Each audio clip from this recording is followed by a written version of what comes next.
The lie began with a tremor in my voice and ended with the taste of blood in my mouth. It was a cold January night in the Distillery District, the kind where the old brick buildings seemed to sweat in the artificial glow of the streetlights. I was standing in a hidden courtyard behind one of the breweries, facing a woman named Anya. She was a ghost in the city's underworld, a whisper on the wind who controlled more than the city's politicians did. She was small, sharp, and had a smile that never quite reached her eyes. The man standing behind her, a monolith of muscle named Victor, was the opposite her silent, brutal presence who looked like he was carved from granite. I owed Anya $80,000. It was a debt from a disastrous investment, a simple numbers game that I, a low-level hustler, had lost spectacularly. The deadline was midnight. "My man," she said, her voice a soft purr that was more threatening than a shout, "your time is up." My stomach was a knot of ice. I couldn't pay. So I did the only thing I could think of. I lied. "I have something for you," I said, my voice barely a whisper. "Something better than money." Anya's smile widened. "I'm listening." "The Blackwood brothers," I said, improvising on the spot. "They're holding a shipment. I know where the drop is happening. The kind of cargo that could put them out of business for good. Something you want very badly." It was a total fabrication. The Blackwood brothers were a small-time crew I'd heard about in the alleys. Nothing more than a name. But the mention of a shipment, a secret they were holding, was a hook. Anya's eyes narrowed, a glint of genuine interest in them. "And what do you want in exchange?" "Time," I said.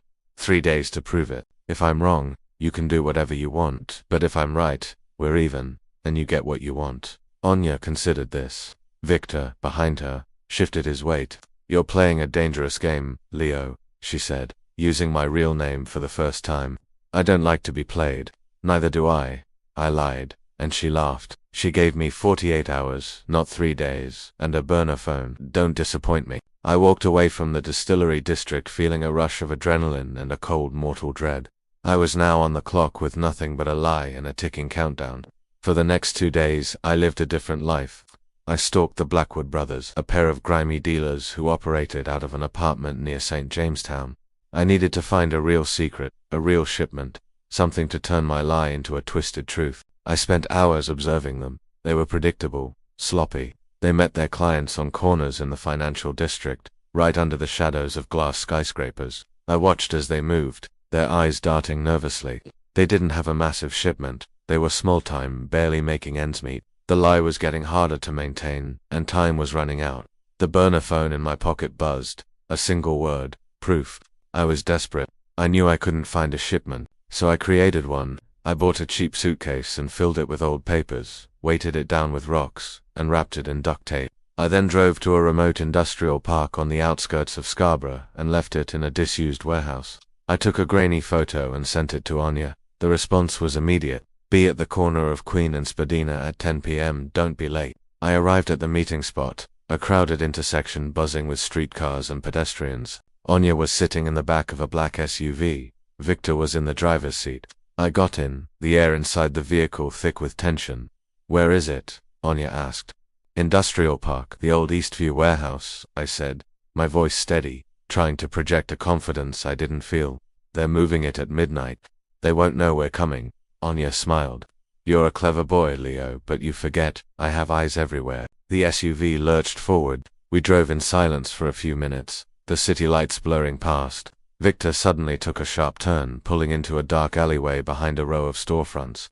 We stopped. Victor turned and looked at me, his eyes cold and lifeless. "Leo, the boys say the warehouse is empty. There's no shipment." My blood ran cold. My lie had been exposed. They hadn't gone to the warehouse to check. They had people there already. I had walked straight into a trap. The first punch was from Victor. It landed squarely on my jaw, a sickening crunch of bone and cartilage. I slumped against the car door, stars exploding behind my eyes. "So it was all a lie," Anya said, her voice soft and full of disappointment. "A very expensive lie." She didn't need to say what was coming next. Victor grabbed my arm, his grip like a steel vise. He dragged me out of the car and slammed me against the brick wall of the alley. I tasted metal, my jaw throbbing with a dull, excruciating pain. "I need to know everything," Anya said, stepping out of the car and pulling on a pair of leather gloves. "Why did you do it? Who were you working with?" "I don't know anything," I pleaded, my voice slurred.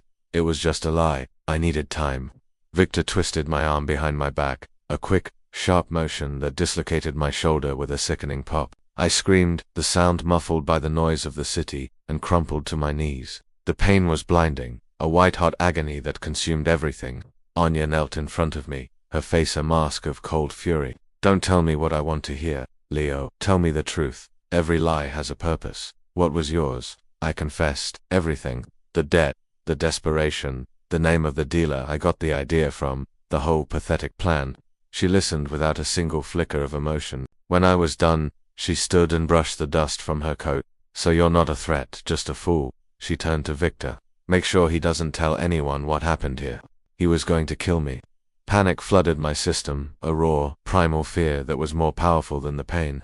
My free hand found a shard of glass from a broken bottle on the ground. As he turned, I plunged it into his leg with all my remaining strength. Victor roared, a sound of pure rage. He dropped me and stumbled back, clutching his bleeding leg.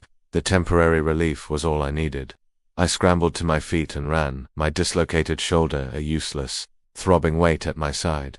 I didn't look back. I just ran, my feet slapping against the concrete, the sound a frantic, desperate rhythm. I burst out of the alley and into a crowded street, losing myself in a sea of people. I kept running until I collapsed in a dark corner of a park, my body shaking uncontrollably. My lie had cost me my freedom, my safety, and now, my entire life. I knew Anya would not give up. She had been insulted, and in her world, that was a debt paid in blood. I became a ghost in the city. I was constantly looking over my shoulder, seeing Victor's face in every crowd, hearing the soft purr of Anya's voice on the wind. My life was no longer my own. It was a lie, a fabricated reality that I had to maintain to survive.